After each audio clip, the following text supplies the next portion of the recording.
Friends, मी सीमा आणि स्वागत आहे तुमचं माझ्या आजच्या नवीन ब्लॉगमध्ये.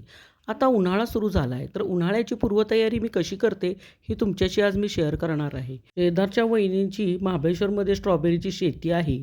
त्यांचा मुलगा आला होता. त्यांनी परत एकदा 4 बॉक्स स्ट्रॉबेरीचे दिले. म्हटल्यावर 2 बॉक्स मुलीला दिले आणि 2 बॉक्स मी मला ठेवून घेतले. आता स्ट्रॉबेरी ही पाण्यात घालून, मीठ घालून 15-20 मिनटं मी तशीच धुण्यासाठी ठेवली.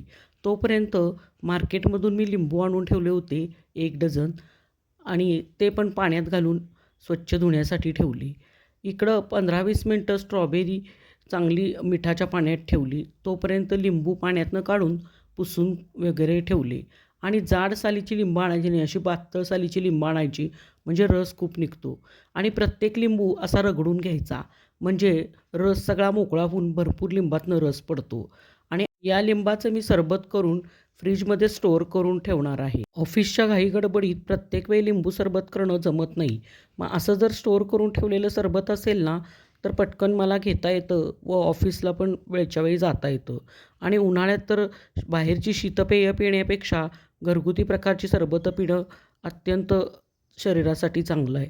त्यामुळं मी अशी लिंबू ही सगळी रगडून घेऊन नंतर चिरून घेतली व ट्विस्ट करून सगळ्याचा रस काढून घेतला.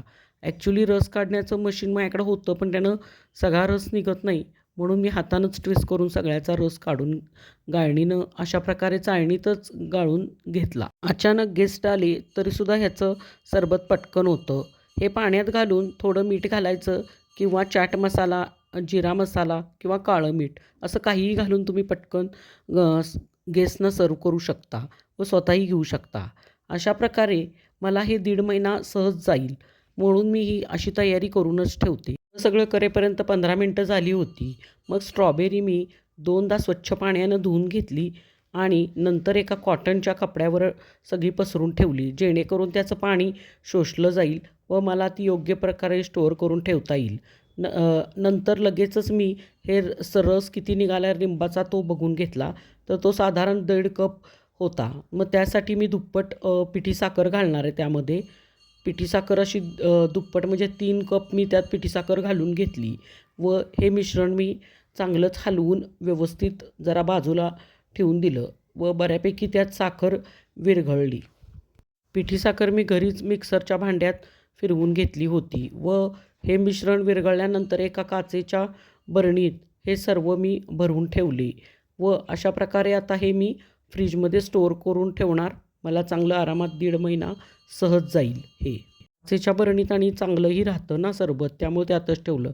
आणि आता हे लिंबाच्या साली मी फेकून देणार नाही, त्याचा वेगवेगळ्या प्रकारे मी उपयोग करणार आहे. कुकर लावताना लिंबाच्या साली जर कुकरमध्ये टाकल्या आपण, तर कुकरचं पण सगळा आतून स्वच्छ निघतो.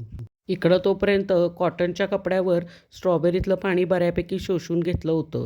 तरी पण एकदा कॉटनच्या कपड्याने व्यवस्थित पुसून त्याच्यावरचं देठ, पानं वगैरे काढून व्यवस्थितरित्या ती मी फ्रीजमध्ये स्टोअर करून प्लॅस्टिकच्या कंटेनरमध्ये ठेवणार आहे. उन्हाळ्यात आपलं जास्त करून सरबतं, ज्यूस वगैरे होतंच. त्यात आता ह्या स्ट्रॉबेरीचं मिल्कशेक किंवा स्मूदी पण उन्हाळ्यात आता प्यायला छान वाटते. अशी सरबतं किंवा स्मूदी, मिल्कशेक उन्हाळ्यात बऱ्याच वेळा आपल्याकडं होतात.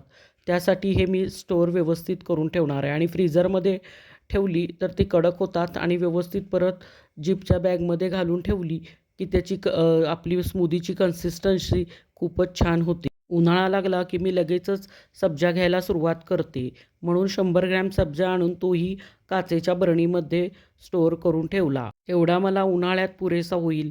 रोज मी रात्री अर्धा चमचा सब्जाचं बी एका भांड्यात भिजत घालून रोज सकाळी मी ते घेते. अशा प्रकारे माझी उन्हाळ्याची सुरुवात सुरू झाली आहे बघा. सब्जाचं बी भरून ठेवलं, परत सरबतही करून ठेवलं आणि आज इंडियाची लास्ट फायनल मॅच होती.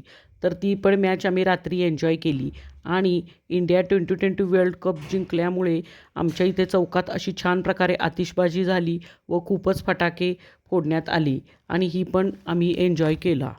कशी वाटली ही रांगोळी तुम्हाला? आणि आज आहे जागतिक महिला दिन. तर माझ्या सर्व मैत्रिणींना महिला दिनाच्या हार्दिक शुभेच्छा. Happy women's day to all. आणि खरं तर प्रत्येक दिवस हा आपलाच असतो. प्रत्येक महिलाला रोजचा दिवस काहीतरी मोठा टास्क घेऊन येतो आणि ती व्यवस्थित योग्यरित्या प्रत्येक दिवस हा पार पाडत असते.